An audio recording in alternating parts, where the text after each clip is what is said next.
di ba nung nakaraan, etong si Senator Bato, tapang-tapangan mga ka-GPnatics, na kesyo, nagdadrama siya na wala nga daw siyang pinapatay or hindi raw siya nag-utos. Ito yon, matapang si Bato eh. Ayan o. Honest to God.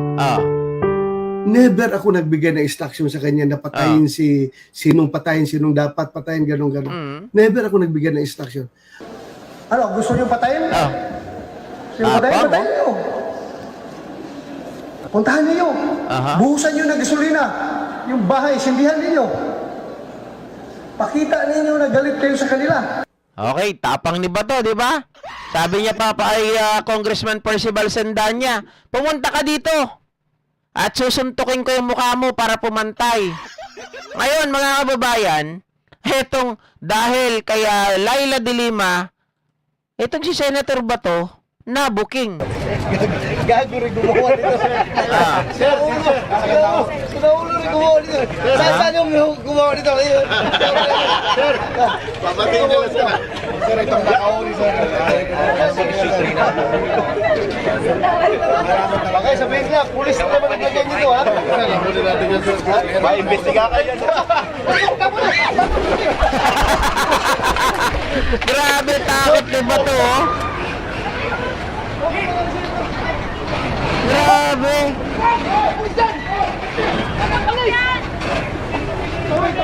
Booking na booking itong si Senator Bato.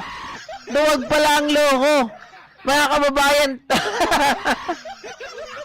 Diba hindi lang ito yung kwento eh. Meron pa yung kwento na siya ata yung chief PNP din ng Davao. Tapos merong meeting itong si Sara Duterte, parang merong nagbiro ata ng pasabog ng granada.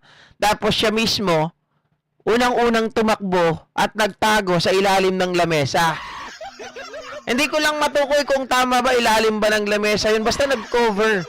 Etong si Senator Bato, mga kababayan, hindi naman pala totoong matapang. Pero may kahiyaya ka, ha? Chief PNP ka, tapos ganito, natakot ka doon na hindi mo kayang patayin kung ito ay may sindi. Pwede mo naman yan putulin eh. Diba? Or, pwede mong apakan kaagad yung mitya para hindi ito sumabog. Grabe, ang bilis tumakbo ni Senator Bato. Siguro mga kababayan, kapag niretret tayo ng China, di ba? Kasi takot sila eh. Sabi nga ni Digong, sinabihan ako ni Xi Jinping, that would be a trouble. Eh, yung trouble na yan, worry yan eh. Kaya siguro itong si Bato, panay ang kape. Isa siguro to sa mga advisor ni Digong, kaya si Digong, takot na takot sa China.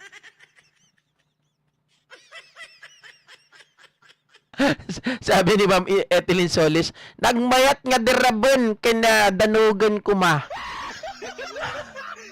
Yung di Tagalog tayo derabon nga eh. Di danugan kay suntukin. Yung di derabon, Catherine Lucido, shoutout po from Australia. Grabe itong si Senator Bato, no? Makikita natin yung isang tao kung talagang matapang. 'Di ba yung matapang, yung kagaya nung minaliit nito ni Rapi Tulfo na isang duwag daw kasi naghiwalay sila or yung may jowa siya na parang hindi kayang panindigan, mga kababayan, pero yun yung tao na nagligtas sa mga kababayan natin, yung isang sundalo na yun. Pero itong si Bato, kitang-kita na wala talagang di ba? Hindi. Isa lang ba yung yung danugan tapos yung dirabon? Sapakin din yun. Hindi parehas lang.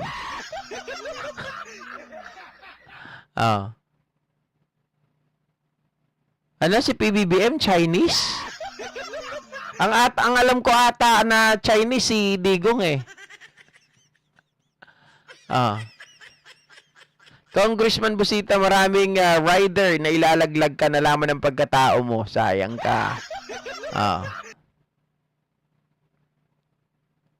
Sabi ni Living Hope, ako daw matapang ba talaga? Sino ba? Ako ba?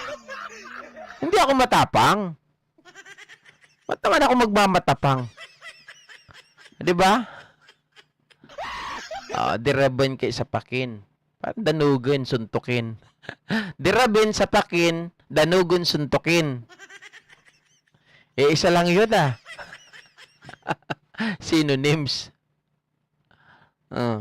Kas-lakas dyan. Nakakatawa naman po talaga itong si Senator Bato. Akalain mo yun, si Laila de Lima lang pala ang maglalabas sa bahag ng buntot netong si Senator Bato.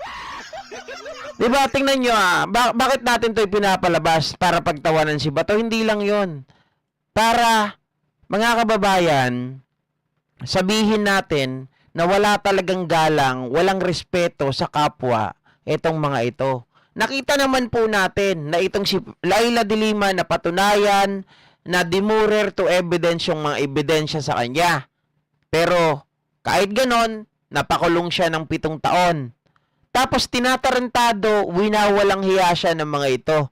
'Di ba? Kita nyo, pinagtatawanan, mga kababayan. Nung pinagtawanan niya, nakarma agad ang loko. 'Di ba? Pinagtawanan niya dito tingnan nyo. Gago rin gumawa dito, sir. Sir, sinaulo rin gumawa dito. Saan yung gumawa dito? Sir. Di ba? Pinagtatawanan. Si Raulo yung gumawa nito Saan ba yung gumawa nito? Kasi yan yung time na nakulong na si Laila de Lima. Ang sabi nila, goodbye de Lima. Hindi ba?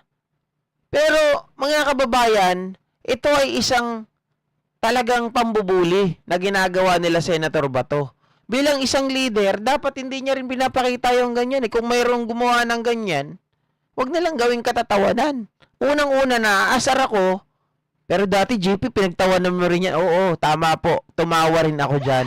Kasi paniwalang-paniwala pa ako kay Tatay Digong dati.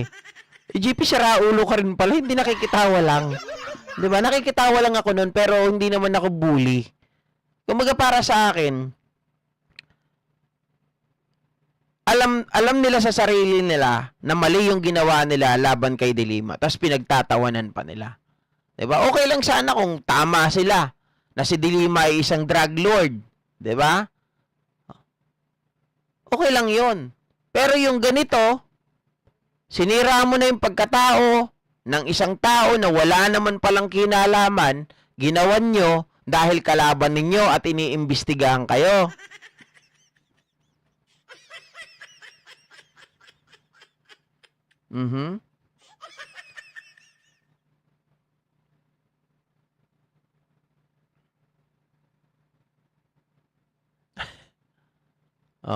Sabi ni Lito Paisan, dyan makikita kung sino-sino ang mga troll at minion sa mga naging pangkat ni Duterte Nings.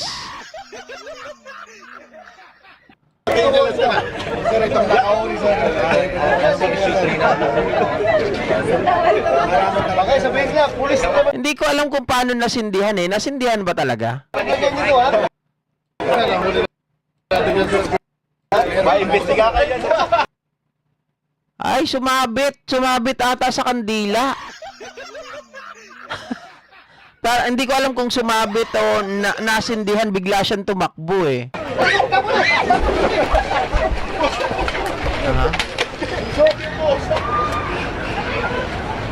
Takbo ang loko. Duwag din naman pala. Yari ka ngayon ba to? Nasaan na ang tapang mo? Ito mga